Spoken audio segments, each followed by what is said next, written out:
Picture isn't too bad. There we go. All right. Welcome back. It is now a little 8:01, a little bit late. 8:01. Yeah. Not Sorry. as bad as the 8:15 in our first stream. Oh yeah. The first stream that didn't record. Oh yeah. It doesn't exist anymore. That one. That one was pretty bad. Yes. It didn't even stream to YouTube. Yes. How you doing, everyone? Welcome to episode 9. Yeah. 9. Episode 9. Yes. A German's favorite number. 999. But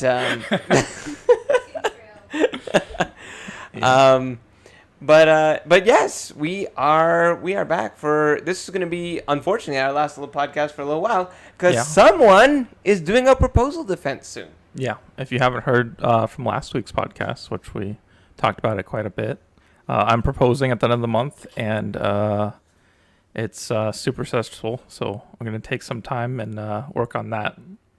To be perfectly clear, an academic proposal, not a romantic one. Yeah, definitely an academic one. Yes. Oh no. Yes. The kitten's wandering about. Oh dear. Oh. And we have cats and dogs in the house again, coexisting, and somewhat. This is. I'm gonna try to grab her. Go. Yeah. This is. We have our. For those of you who have seen one of our previous streams, Simba is in the house, with little kitten. Oh, so you haven't seen her yet, unless you saw the social media post. Yes. This is Professor Yin Mittens. Yes. She's a 5-week-old kitten, and this is Simba, who really wants to get in my face. Yes. Yeah. Hi, Simba. Hey, buddy. So yes, we have cats and dogs coexisting, just sort of like me and Paul sometimes. Oh, we got a kiss on the nose. We got nose kisses. Yeah. Oh, and we got a hiss. Yin is not happy. They can't really see it. It's behind my head. Well, duck. Oh. The first interaction. Yes. Oh, not happy. All right, buddy. Can you go back down? Come on. Simba. Okay, you can stay there. Yes. So, yes, always a lively start to the Food God and Other Potpourri podcast when Simba's around. Yeah. We're keeping with the trend. So, yes, so you have your proposal to do, an academic proposal. And when is that again, buddy? It'll be on July 29th at 10 a.m. So hopefully I'm awake for my own proposal. But we'll find out the day of We'll find out the day of. If you just hear a thunderous knock on your door, just know it's me saying, get up and get going. You're late. Yeah. Which to that is it's no bueno. Yeah, exactly. He thinks he's as small as the kitten, but he isn't. Yeah. He thinks he's that size, and he's like, "Oh, I can jump up on the side of the couch. That'll be fine." Yeah. He really likes to get in people's faces and other animals' faces. Yeah. And you can tell that they don't really like that. Yeah. So stop it. Stop it. So, yeah, a few things to talk about today. Because it's going to be the last little podcast for a little while, we've talked a lot about food. We've talked a lot about other potpourri. Yeah, a lot of different things. A lot of things. We haven't really spoken about the middle part of the name of this podcast much. Just because it is a controversial topic for some people. God and spirituality. So, Paul and I have an arrangement where we're sort of going to do a actress take on spirituality, and Paul gets to poke and prod and ask me any kinds of questions without me taking offense to it. Yes, so, I will destroy his faith. No kidding. Hopefully not. Hopefully, we like to use the word understand, Paul. I will enlighten. No, is that the terminology you would like? No. Oh gosh. For me, I grew up in a home and with family who are mainly mainly Hindu in faith, follow Hinduism. Mm-hmm. And it's really weird with that because Hinduism is just a variation of things. And it has many different complexions to it, to how it's going. That it's, if you ask 100 different Hindus what the correct thing was, that they tell you probably at least 90 different answers to that question because there's so many different facets to it. Yeah. So it's very, very different. And then within that realm is that there's a more mystical side to it, I would say, where it's even less, like, I couldn't tell you. Like, I have never admittedly cracked open one of the Hindu religious texts. Gotcha. Ever. I have heard other people read from it. Yes. I have heard that. I have never cracked it open myself. So, as a Hindu, I'm not familiar with that religion very much. Do you guys have what the Catholic equivalent of Mass? Yes. So, ish. So we do have temples. Hindu temples are a thing. Actually, there's a really they're architecturally interesting too. Mm-hmm. That they have like there's one in Toronto where it's all made of marble, and they don't use a single screw in the entire building. That's kind of like Japanese architecture. Yeah, like it's very interesting. But usually you worship on Sunday. And usually it's Sunday morning and that sort of thing. And that's typically when people go to pray in Hindu temples and that sort of thing. Mm-hmm. So yeah, that's the equivalence to that. Of course, there are people who don't go there and have their own sort of religious altar in their homes, and that's where they choose to worship, and that's fine. You know, that's like perfectly okay. So it seems to me that for a lot of religions, Sunday is the day for prayer. Yes. Of course, there's other days. I know people attend Mass on Wednesdays and such. Yes, there's stuff. People go to temples on Saturdays as well. Mm-hmm. But I think like Sunday, for most part, is like the day of rest for everyone. Yes. But also with Hinduism, there's a lot of religious holidays, man. There's a lot. Because, there's sometimes one special for a special kind of full moon. There's one special for... Don't breathe into the mic. Yeah. Mouth breather over here. But yeah, no, it's... there's a bunch of different holidays. And the ones that people are usually familiar with are like Diwali and Holi or Pagwa. That's the one for spring. Diwali's the festival of lights. Sort of like a New Year sort of thing for Hindus. Okay. That's usually in and around October. Sort of interspersed there. Holi or Pagwa, that is in spring, usually March-ish. And to all those people who participate in color runs, let me tell you, you're just ripping off Holi, okay? We started that.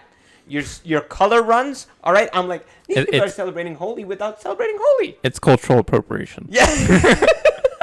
Because literally, that's what Holi is that we have like different powders and stuff like that are different colors. And you usually go to a Holi celebration wearing something white, right? And then when people sprinkle the different stuff on you, you get different... were we twisted there a little bit? We're a little tilted.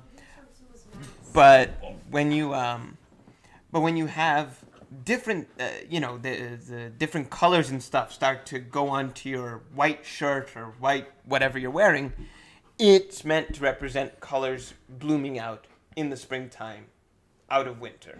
Gotcha. Right? So it's meant to represent that. The flowers. Exactly. Yeah. All the different colors of spring. It's all the different colors of that are on you. And as I said, the color run, a blatant thievery. of. I'm more of a fall person because there's just as much colors in fall as in spring. Yeah, and fall, as I said, fall we usually have Diwali and we celebrate the festival of lights. Mm. Usually light a bunch of candles, and spread it all over your house. I mean, it's a giant fire hazard, but still. Do you do the what are the paper lanterns? No, so they're not paper lanterns. So what are they're like in sort of like a clay dish, Okay. and then you put. If you're a discount Hindu like I am, you put a tea light in it, right?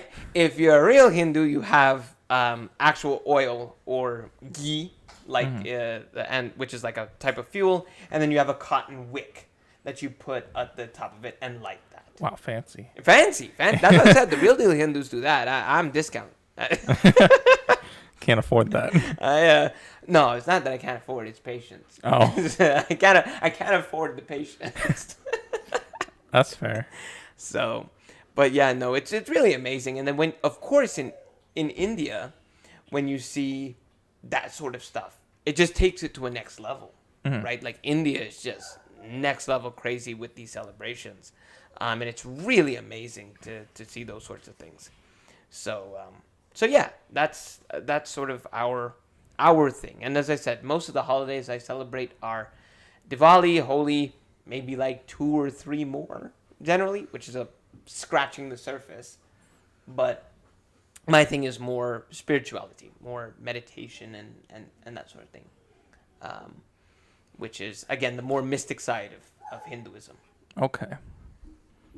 Interesting. So, from my understanding, there's a bunch of different gods in Hinduism.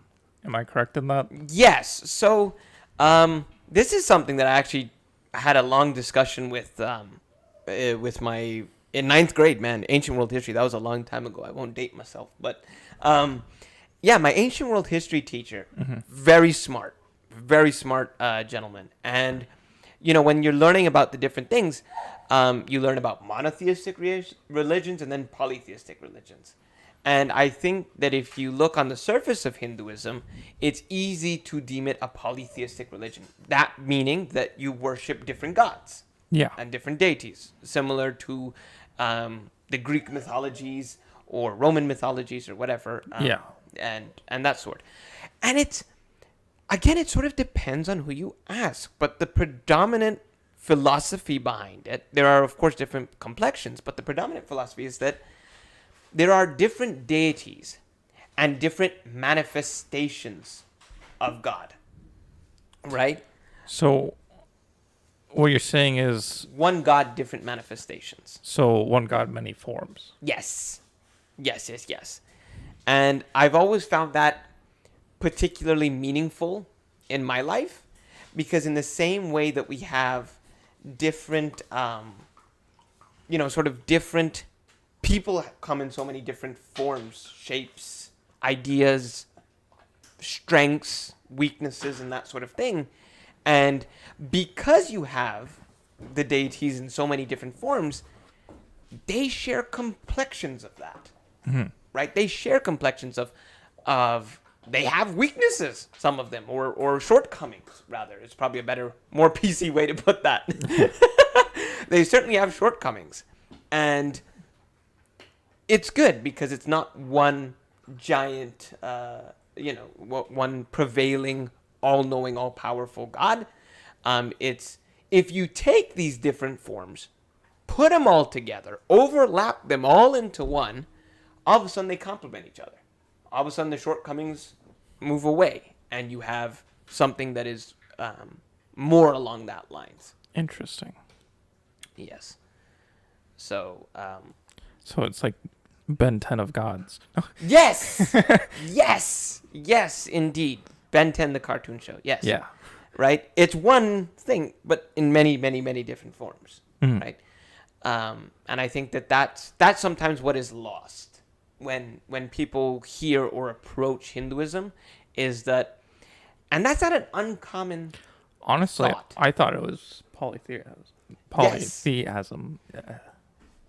Yes. English is hard. Oh, okay. So we do have a question. How do how do you guys? What is your view on death? Ooh, that's a good one. Um, so, um, also I believe midnight's drinking out of the toilet, but that just might be conjecture. Yeah, she is drinking out of the toilet. Oh boy. She did not like the toilet water. Oh gosh. Talk about your eau de toilette. But You guys have water downstairs. but the action's up here though, Paul. So that's an actually really good question. So how do Hindus view death? Mm-hmm. So it's not an uncommon thing. The Hindus believe in something called reincarnation, right? They're fine. Yeah. They're getting along. They believe in something called reincarnation. So there's two things. Hindus don't necessarily view a hell per se. There's not damnation, right? There is, you either exist on this world and you are working out your lessons, your karmas, and your that sort of thing, Mm-hmm. or you break the cycle of reincarnation. Now, what that means, again, depends on who you ask, right? So basically, what you're saying is we're already in hell, Yeah. and the only way out is not to be reincarnated. I've heard a Hindu phrase it this way before, and they said, "Have you lived here? It's bad enough. Why do you need hell?" Right? And I said, right. He's As got a in, point.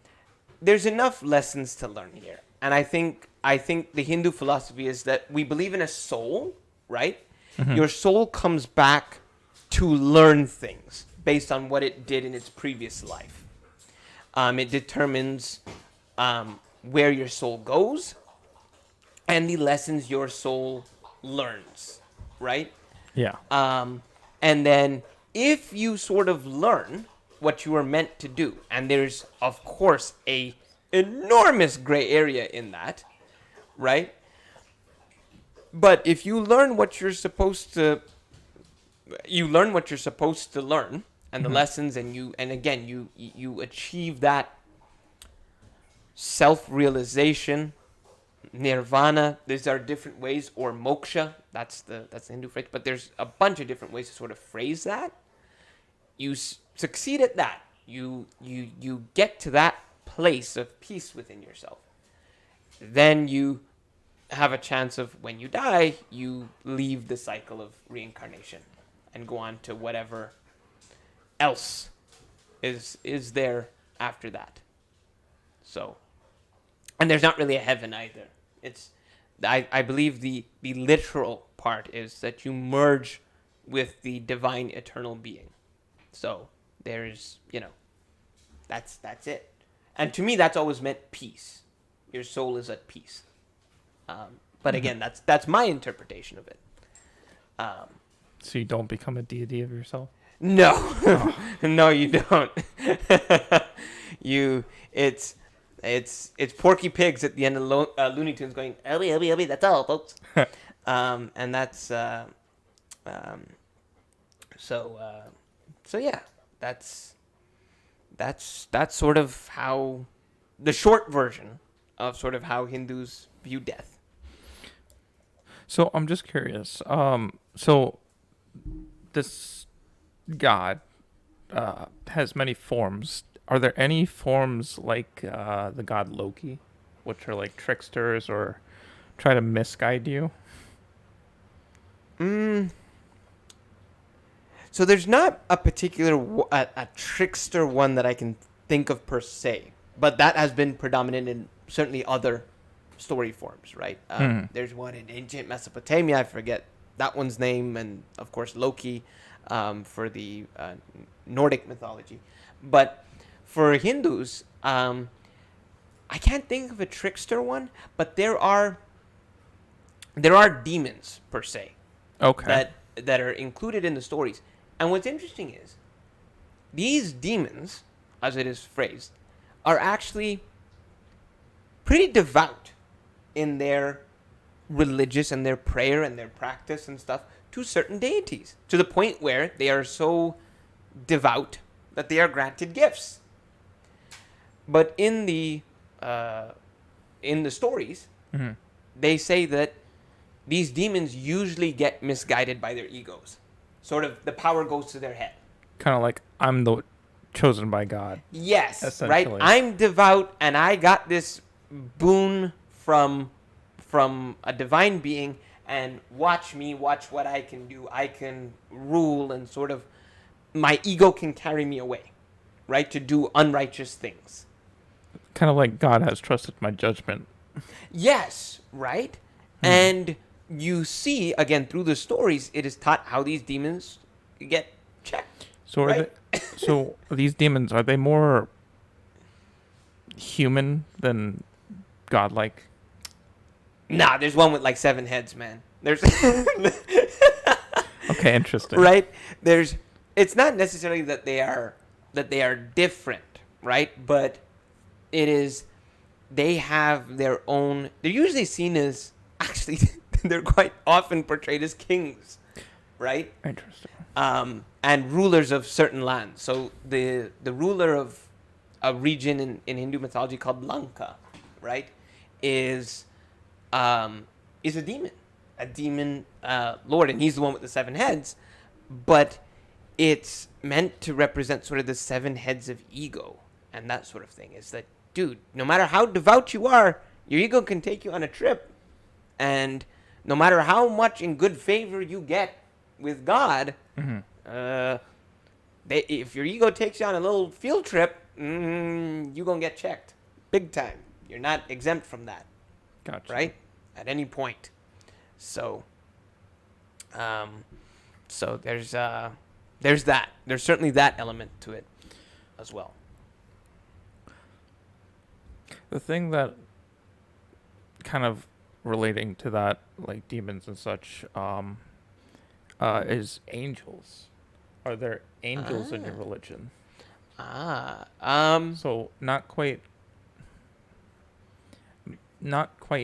the deities, but like similar to demons, they kind of are relatively good on the spectrum.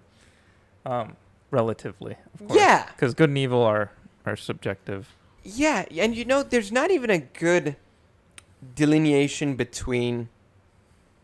I'm trying to think of how to answer this because it's a good question. There's not even a good delineation between who is human and who is a god, right? Is there? Even that line is pretty blurred. But is the line of good and bad? Is that pretty clear in the religion? Yeah, yes, that is sort of more predominant. What again the Hindu sort of philosophy is that there's different time periods, right? Different periods of time, and those happen for I'm not into it, but let's just say thousands and thousands and thousands of years, right? The stories go is that there's thousands and thousands and thousands of years in periods of darkness, which just ignorance prevails, right? No matter, the only hope that you really have to be is less ignorant, right? There's no really, the light and the goodness doesn't really prevail in this time. It could be there, but it's Interesting question. But then it evolves into a sort of a different time. Does this also track with the Earth's history of changing of climates from ice age to, warmer climate? I don't know whether it does that or not. That kind of would make sense. The ice age is a period of dark times, and then now we're in a period of kind of a warmer climate. I haven't done I am not the person to do those calculations. First of all, that's Hindu astrology. Okay. Right. Which is different to astronomy. Right. Interesting. Astronomy is what Galileo did. Yeah. And then astrology is making the Hindu philosophy of making predictions and stuff based on things. And if I get into that, I'm gonna get a lot of hate mail, because I mean, I don't necessarily dive with that 100%. there's a lot of people that follow astrology. Yeah. Oh yeah. Whether it's the the horoscope stuff or Hindu astrology and that sort of thing. And I think the thing about horoscopes is that all of them are fairly general. They're very general descriptions. And here's the thing. I give astrology this sort of thing where it's like it certainly makes the attempt at being specific. And it attempts to predict things in a specific way, but I've not experienced it to a point where I was convinced by anything profoundly to say, I'll put stock in that.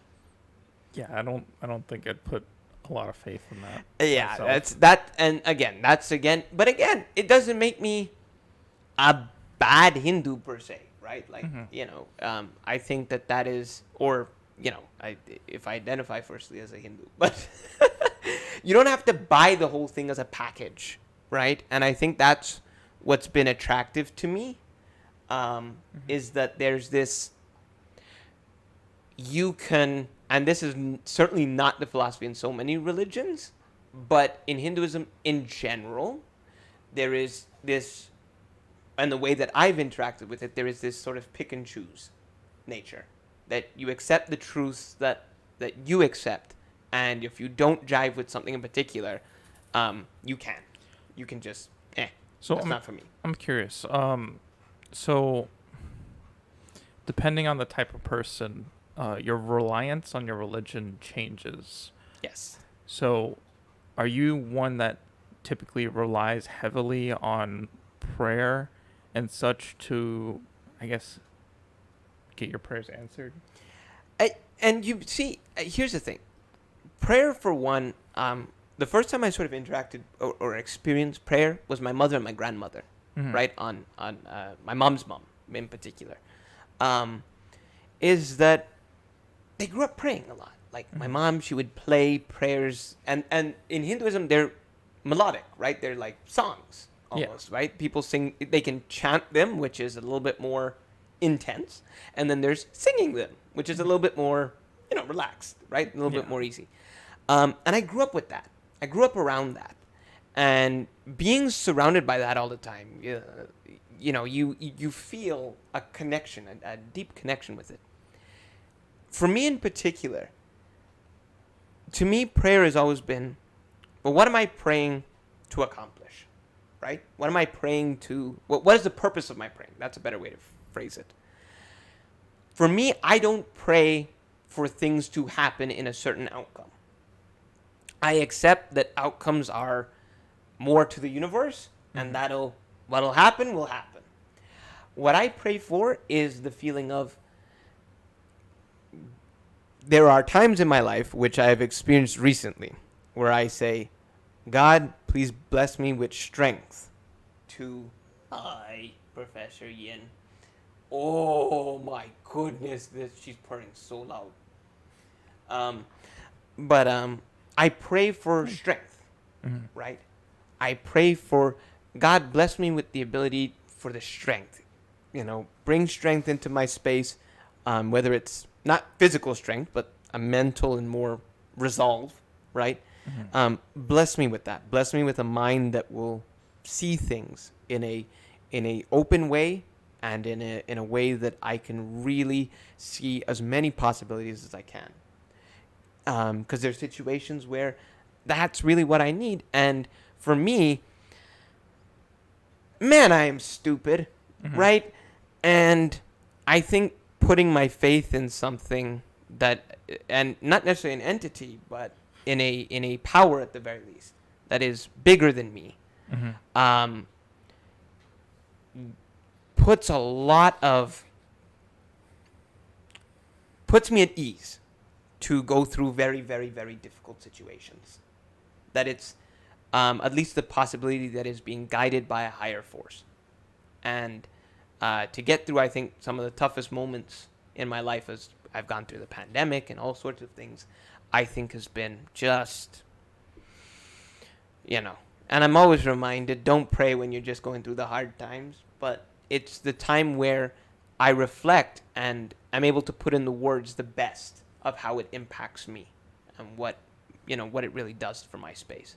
So I think that it depends on, that's certainly how I, based on my upbringing, based on everything, how I've viewed prayer. Okay. and Interesting. the aspect of praying. Cutie patootie. Interesting. Yes. So definitely not conventional. I don't know. Um, The thing that I have questions about is you know uh God being a much higher being and much more powerful being than us measly humans. Why would he interact with us at all? Kind of mentality. yeah. No, and I feel that, man. I feel that. I feel those vibes. Like to him, we're just insignificant ants. Yeah. Like how we view ants with a magnifying glass. Yeah. It's sort of the same theory when it comes to like aliens, right? When it's like Earth has been visited by aliens. Well, what would make this superior species interested in us, right? We're If anything, it'd just be magnifying glass, just taking a look. yeah, right. But I think that again, for me, is that, and what I can speak to is that for me, I don't view God as, and this throws people for a loop, man. You like, I mean, it is. I have found this to be one of the most difficult things to explain, but I'll try. I find that for me, God is not this entity or being per se. God is this force or power that works through the universe, everything around me, right? And because there's so much. So is it kind of like equating it to Jedi? Yes, the force. Okay. That's the best way to do it. This is why I keep Okay. nerdy friends. So instead of it being a Not exactly, but that's getting warmer an for sure. omniscient entity, it's a kind of like a power in which you can kind of take into your vessel. Yeah, and that's sort of the aspect of my prayer, Okay. right? Is that I'm not channeling things, right? Going Super Saiyan, right? Right? It's not exactly right because Yeah. there's a definitely an ego trippy part to that, right? I mean, you might become a demon. Right? Exactly. There's certainly an ego trippy part to that, but I certainly think that gets warmer in my personal beliefs. Interesting. So as a scientist, a researcher, what are your thoughts about the interaction between science and religion? As like an explanation for natural phenomenon.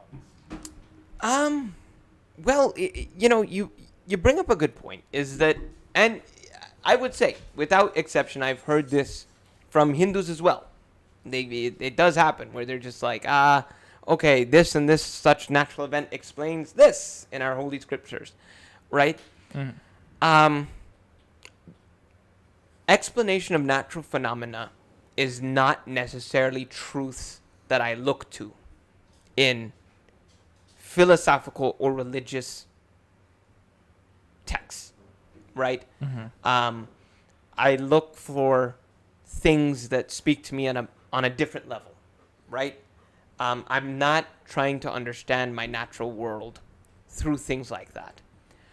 Honestly, it's kind of impossible to understand the objective reality. Well, exactly, right? I think that there are different lenses, but I do accept, I do 100% accept that there are exceptions to that, which I think that because longer than there's been scientists, there have been people who view the world through a religious or spiritual lens, right?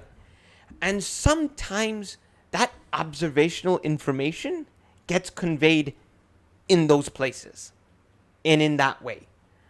I'll give an example. For Hinduism in particular, there is a whole method of healing and medicine, right? That is called Ayurveda, right? And they talk about using different herbs and barks and this and that as part of the healing process, right? Okay, so that kind of relates into primitive medicine. Exactly. So if I'm going to say, okay, religion has nothing, or religious texts have nothing, no wisdom to inform anything scientific, I think that's a very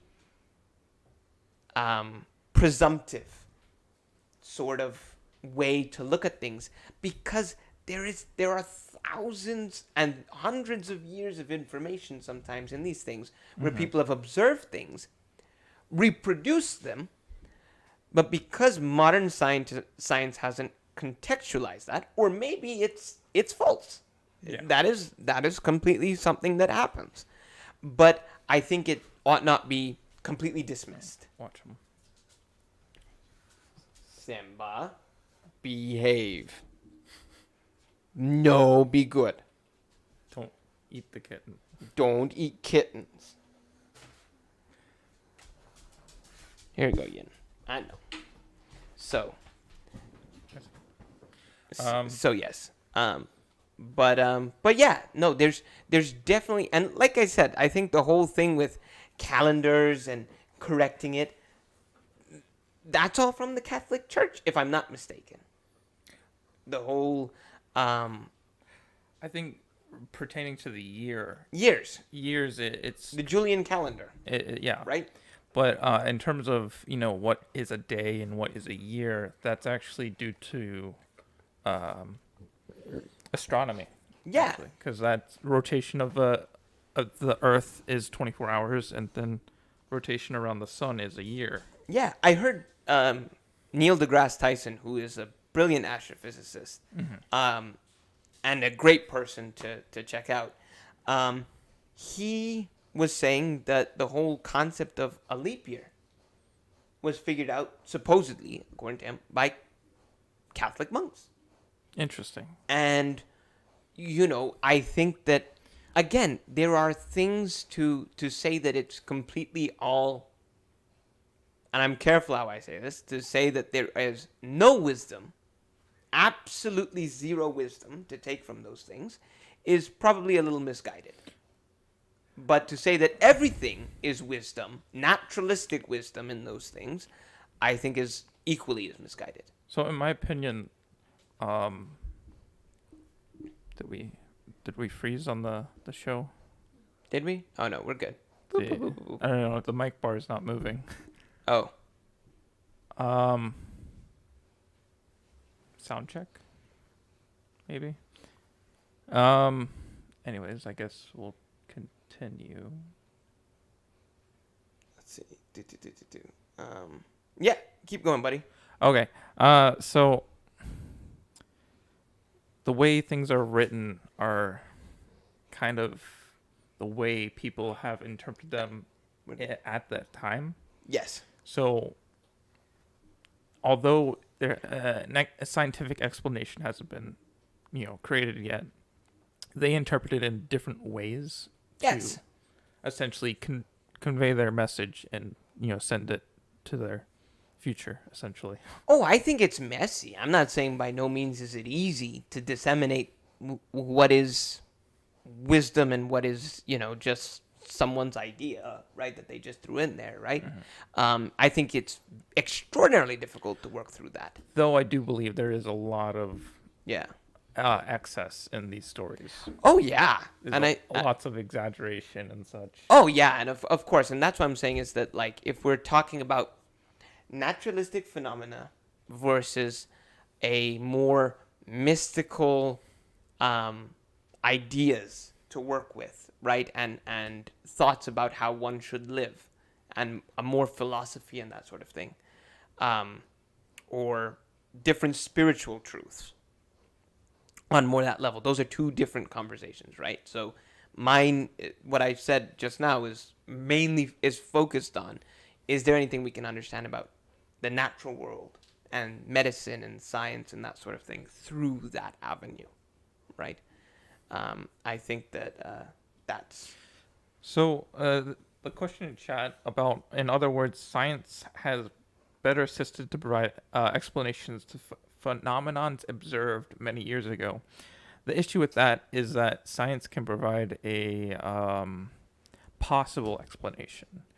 Considering that these phenomena were observed many years ago, it's impossible to know for sure.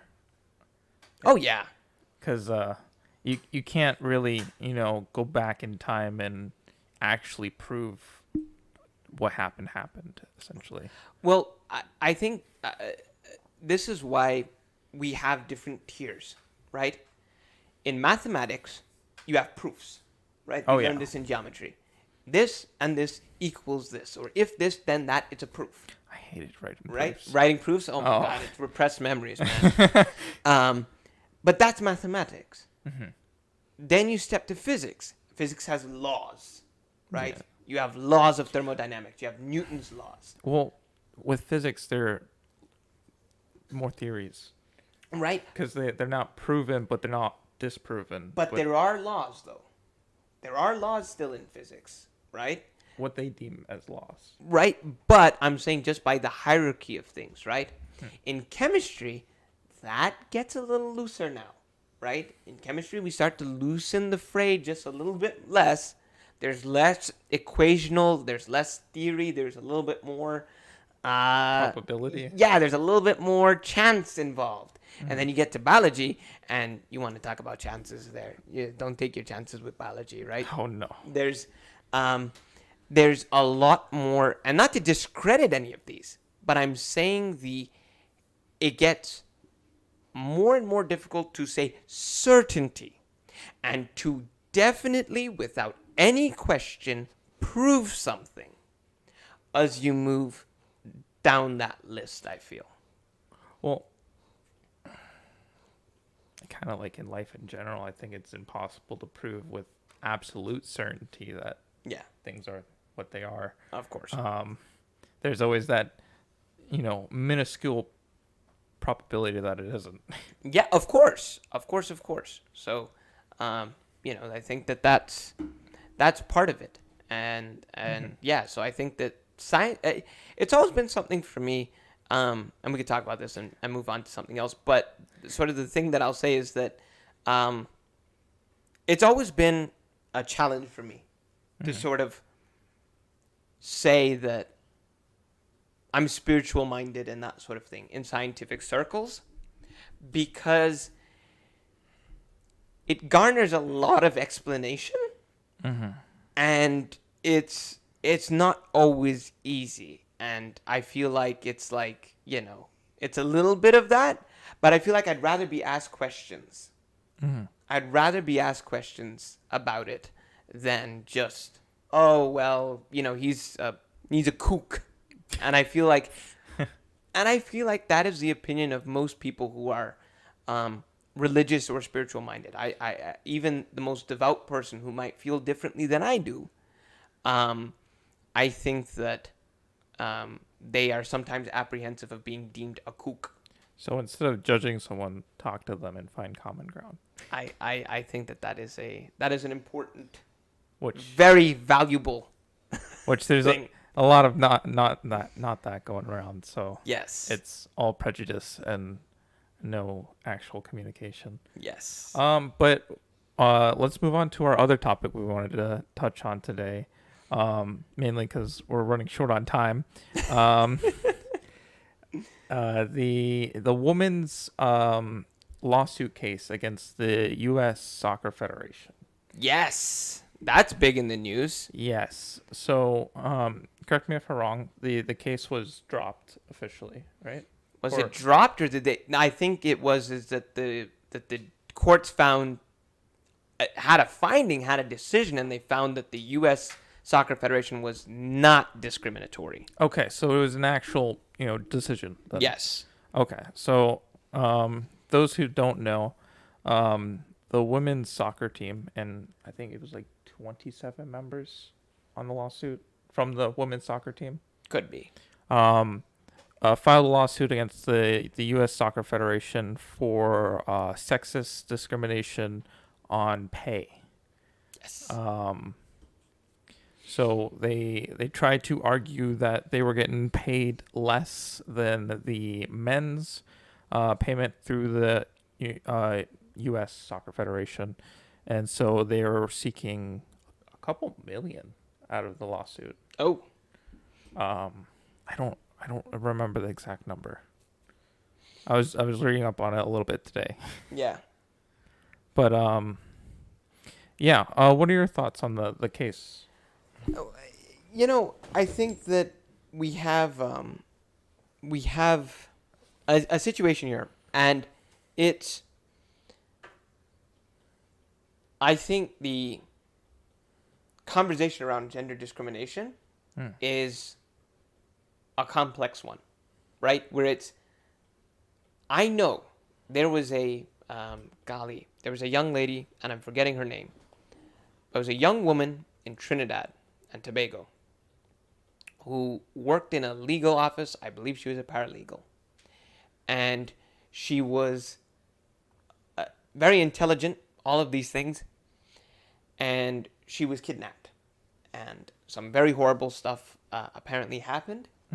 And this is like, this stuff happens. This is a major, major problem around the world. And it comes up in very different ways and in a way that warrants a lot of improvement. What upsets me, I think, about this case in particular is that when you have cases like this and someone says the U.S. Soccer Federation, a very large federation, is discriminating based on gender, for the sake of everyone's sanity, please be trying to make a genuine argument in the first place. So, and I think that's my biggest beef with it. Just the accusation hurts the accused greatly. Yeah. Before it's found right or wrong, it completely destroys people and organizations, essentially. Yeah, and my biggest thing is that this is a big issue. This is a complex issue. This is something that needs to be looked at. And that's my personal view on that. But when you are trying to bring attention to things, I think that particularly, and I'll be specific about this, because the pay structure for the men's U.S. soccer team does not include benefits, as in health insurance, paid leave, injury protection, anything like that. Travel. The U.S. Soccer Federation does not cover that for men. Men's club soccer teams, like Major League Soccer, Premier League, etc., covers those aspects for men. So, the U.S. Soccer Federation provided a purely cash base for the men's incentives for either placing at the World Cup, winning friendlies, winning matches, and all of these things. So essentially, they get money if they perform well. Yes, you get money if you perform well. And less money if you don't perform well. Now for the women's U.S. soccer team, they worked out a deal with the U.S. Soccer Federation that included salaries and benefits in the same thing. Majorly being that the U.S. women are guaranteed a base salary for contracted players. There's a tier for 10, a higher tier for a higher base salary for 10 of them. And then 20 more players get a lower but still a base salary. It is guaranteed money, which the men's soccer team does not have worked into this thing because they have MLS for those sorts of things and the clubs. To me, how I interpret this, more than it is a part of any discrimination, there is less infrastructure in women's soccer or football in general. There are less clubs. There is less opportunity. And thereby, the U.S. Soccer Federation has a different deal. So are they blaming that fact on men, and essentially that they lack all those clubs and infrastructure? But that's not, again, if the argument is U.S. Soccer Federation is discriminating based on gender, like the lawsuit is claiming. It's not U.S. Soccer. If the U.S. Soccer Federation was found to pour substantially less investment money, right, into not infrastructure upkeep, but in actually creating grassroots program, if they were funding men and women's soccer differently, I'd say perhaps there is more of a case there. That is a more interesting conversation to me, because then you're growing men's involvement in soccer differently to how you're growing women's involvement in soccer differently, right? Then I think there's an interesting question there. Well, I think the issue being is that the amount of demand for these women's soccer programs is probably not there compared to that of men's. Well, not yet, right? As things grow and as things improve, I personally like watching the women's soccer much better than the men's, because they're rolling around holding their shin a heck of a lot less, right? They're just, the men, right? And then the women, there's a hard tackle and she's back up on her feet and she's like ready to go and she's mad as hell. I'm like, that is a great part of watching women's soccer, and I love that aspect of it, right? That it is sort of very competitive and all of these things. And I think that there is. I want to see the investment in it. I want to see those things grow and us have women's club soccer grow to a certain extent, right? And grow more to the same level that the men have it and work out a deal like that. But I'm saying on this basis, as I said, creating arguments like this that then get disproven So hurt. the biggest argument they were making was based off of bonus salary, I believe. Yes. Based off of winning games and getting bonus money from winning games. The women's soccer worked into their deal that they get X amount of money for winning the World Cup, essentially. Yes. Do they still have a World Cup for women's soccer? Of course, yeah. And then the men actually get a significantly more money for winning the World Cup compared to the women's deal. But it's kind of like a double-edged sword. If they don't make it there, they don't get the money. Yeah. So I feel like the women's package deal that they have with the U.S. Soccer Federation is more cushiony, as in they're guaranteed a set amount of money with it's kind of like low risk, low reward kind of deal. Whereas the men's soccer has a more high risk, high reward kind of deal. There's certainly a lot more of a safety net interwoven in there, because if a person on the men's soccer team gets injured, he's SOL, right? There's no, unless his club contract has that injury protection worked in there, he is SOL, right? The Women's Soccer Federation, yes, they get paid substantially less, but if an injury like that happens, they are protected through the U.S. Soccer Federation. And to have guarantees like that is all going to factor into the discussion. At the very least, it's going to do that. And you can't just look, well, this number is different to this number, thereby there's a clear precedent for discrimination. That just isn't the case, right? You can't make that case just because two numbers are different. There's a whole slew of things surrounding this. So at the very end, they found that actually the women's team has made a little bit more than the men's soccer team, if I'm not wrong. Albeit the women's soccer team won and the men only got to the round of 16, right? Albeit that being the case. But I saw an analysis that showed if the women took the men's deal, they would have made more money. But if the men took the women's deal, they would have made more money. But again, you can't have the high reward without the risk. Yes. And that's kind of what they're trying to get. Is the high reward, no risk, which is just a bad deal. in general. Well, exactly, right? And I think that, as I said, the women gender discrimination issues are a huge, big, complex discussion, and there's a lot of things that need to be addressed. It is a big issue. I think with a lot of these things is that they want the benefit without the negative, really, in my opinion. Yeah, and my thing is that when you make arguments like that and you say that you're for a cause, you're not helping that cause. You're further muddying the waters. And there are people there, people in other countries, people in the US, people all over the world who are genuinely discriminated based on gender. Yeah. There are enormous things where, especially internationally, and not to minimize, I'm just more familiar with international things, is in Trinidad and the Caribbean and that sort of thing. There are enormous things. Issue of women's rights is a huge thing.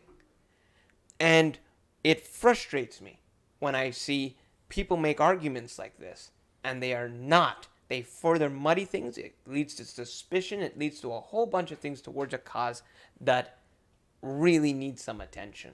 Honestly, I think it, pushes it back further. Yeah. Because, the views on it is that they're just greedy people and just want everything. In our field, vaccines cause autism. Right? Fair. Even though it was disproven. And it's the BS that makes the biggest press and gets the biggest impact and goes up to the tallest place, and it wrecks years of brilliant science. Right? I think it also has to do with media coverage on it. Oh, of course. Of course. That plays a huge role on how information spreads. And that's what I'm saying. The way this particular case was covered, the women's soccer, again, it was so one-sided. Yeah, it creates when it's one-sided, and then they're like, oh yeah, obviously there's discrimination, and then a court rules like this. All of a sudden, you have two non-congruent things, and it just makes things more confusing rather than giving anyone a sense of solace or for better understanding. Mm-hmm. It further causes confusion, and that's the thing that I'm just like, All right, well, guys, even though we want to continue our conversation, it is wrapping up quickly. Yeah. So we'll just say a few final remarks. We probably won't have the podcast for at least 3 weeks.